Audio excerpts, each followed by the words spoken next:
मुखिया जी प्रणाम। प्रणाम प्रणाम। ना लौकत नहीं है, कहाँ गए रहनी है जी? बड़ा दूर गई रहनी हमर से। बड़ा दूर? दूसरा स्टेट में। दूसरा स्टेट में? हाँ। दारू पिए? दारू पिए? मन दारू पिए दूसरा स्टेट में जाए? नहीं घर बिहार से लोग कुछ लोग चलिए जाता है। हाँ वो तो मान ला कि चाहते बासन चोरा छिपा के है। हम ही ना गई रहने झारखंड का गई रहनी। कहाँ गई रहा है? कहाँ गई रहा? हम गई गुजरात।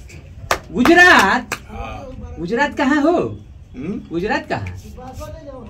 जामनगर। जामनगर? अच्छा हाँ वो जी कुछ होत रहा है? वो जी कुछ होत रहा होत कर रहा मैंने शादी ब्याह में गई रहनी है। और क्या तो जामनगर तहार कहाँ रिलेशन कुछ पड़ेला? रिलेशन ना रहा, बोलौले रहा, इज्जत से बोलौले रहा। की अंबानी जी। मुकेश अंबानी? अंबानी अंबानी रिलायंस के कंपनी के मालिक? वो मालिक का हुए अंबानी। हमारा खातिर तो अंबानी नु बाड़े लइकाई से हती चुकी से हम अपन देखले बनी उनका के कहानी। मुकेश अंबानी के? और कौन सी हती चुकी से? लइका से तू जानता रहूं? लइका से बच्चा से चप्पल पहने आवत रहे, उल्टा पहन ले तो गोड़ में सीधा करी हम ही। मुकेश अंबानी के? हाँ वो जब सब कारभार खाना पीना के सब हमारे रहे उनका घरे। अच्छा तोरे के बोले ले तब हमरा के बोलावले, हमरा के ना बोले है, कैसे ना बोले है? आदमी होको तो ऐसा। हां आदमी जौन आदमी भुलाओ ना, आगे बढ़ जाओ तो भुलाओ ना। ये बात सही है। सब हमारे से पूछ पाछ के केकरा के बुलाना है, किसको बैठाना है, किसको उठाना है, कहाँ पर टेंट लगेगा, कहाँ समियाना लगेगा, कहाँ चोप गड़ाएगा। चोपो गड़ाई रहे है? चोप उप सब हमारे से पूछ के। अच्छा है उहे ना।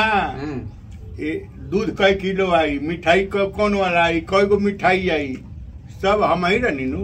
एकर मतलब तहार पहुंच बहुत बोड़ बा। पहुंच के मैंने हमरा खातिर तो लड़का फैका बाड़े, हमें का करेगा? पहुंच के में कौन नौकरी मिलता हमरा की ठीक बाटे? तो बताओ तू रिलायंस लोगे चल जाता रहो ना? गई रहनी नु। गई नहीं तो वह तो हम न्योता लिखे के हमारे काम दे। अच्छा न्योता तू ही लिखत रहो? न्योता हम लिखा। न्योता तब एगो बैग देले। बैग देले हमरा के, वो कलम कॉपी कहले कि तू ही न्योता लिख। अच्छा बैठनी न्योता लिखत रहनी। के 501 देलस, के 101 देलस, हैं के 51 देलस, के साड़ी कपड़ा ब्लाउज देलस। अच्छा अच्छा सब जन बैठे हमरे जिम्मेदारी ना। ठाक लाग गई कपड़ा के, हाथना कपड़ा कम से कम मिलल उनका हाथना कपड़ा। लेकिन हम तारा के ना देखनी हो।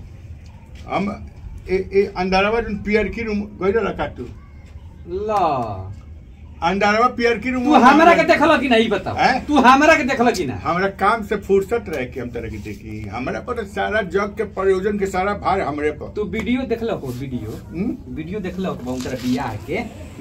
देखत रह इंस्टाग्राम फेसबुक पर उनकर बियाह के वीडियो होत रहे। अच्छा अच्छा तो देखल आनंद अंबानी जोन पर आनंद अंबानी। हां हमरा संगे न पढ़त रहले जी महाराज गो। अनंत नाम है? हां अनंत। अरे अनंत अनंत अनंत हमनी कहीं सन। हां अनंत। हां तू हमनी महाराज गंज में पढ़त रहे? ये पढ़त रहे। हां अंबानी के ट्रांसफर भइल होई त नहीं कहीं भइल होई। हां तेजी उमा शंकर हाई स्कूल में ओई जी पढ़त रहे संगे ही। अच्छा तो हम तो बतइले ना रहनी। वो घड़ी तो फिर नौकरी उनका बड़ हो गई, नौकरी करत होई त हम तो छोड़ देले नन्नी। हम बचपन में उनका रौरा नु। हम तो बतौले ना रहनी। हम तो कहनी कि सरप्राइज दे दी। सरप्राइज दे दी। लेके गई लगा सरप्राइज? अरे सरप्राइज कोनो सामान ना होला, सरप्राइज माने अचंभित कर दी।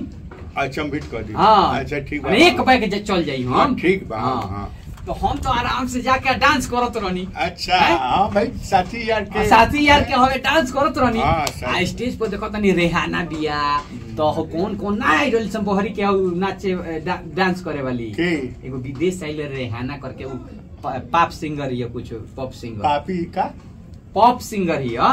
पाप ना पॉप सिंगर।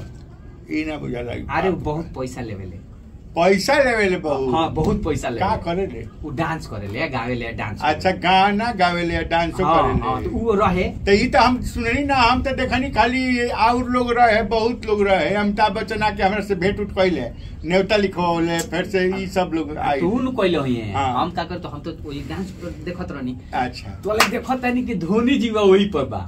अच्छा अब हमारा का रांची वाला धोनी। हाँ अब हमारा का आनंद जीवा देख ले लो। अच्छा स्टेज पर से। अच्छा अब वो कहता है ऐसे वीडियो देखियो हाँ धोनी के कहता हूँ देखो हुनकरा के अरे ना ना ना ना हमरा का मत बुलाओ हमरा का मत बुलाओ हम तो आराम से कहते अरे ना ना ना हम ना आए करके ना ना ऊपर ऊपर ऊपर ऊपर धोनी कलर ना ना अनंत अनंत कले मुकेश अंबानी के लइका बा अच्छा हां ओकरा नु बियाह रहे हां त का करता के कहला कि आओ ऊपर आओ आ धोनियो मुस्कुराता रहे का धोनी तो अपन जवारी ये जी बगल के रांची के पटना रांची का माने का कुछ ना एक डेग के चीज बा तो अनंत का कले तो कले ए ऊपर आओ आएगा धोनी के दिखावा सब लोग के हटावस अब शाहरुख खान ने अचंभित बारे ये साले अमिताभ बच्चन के दादा हो चले हो इतना बड़ लोग गए रहे सारे कि माने तहरा के सब कुछ के हटा के तहरा के रास्ता दे ले कि आओ हैं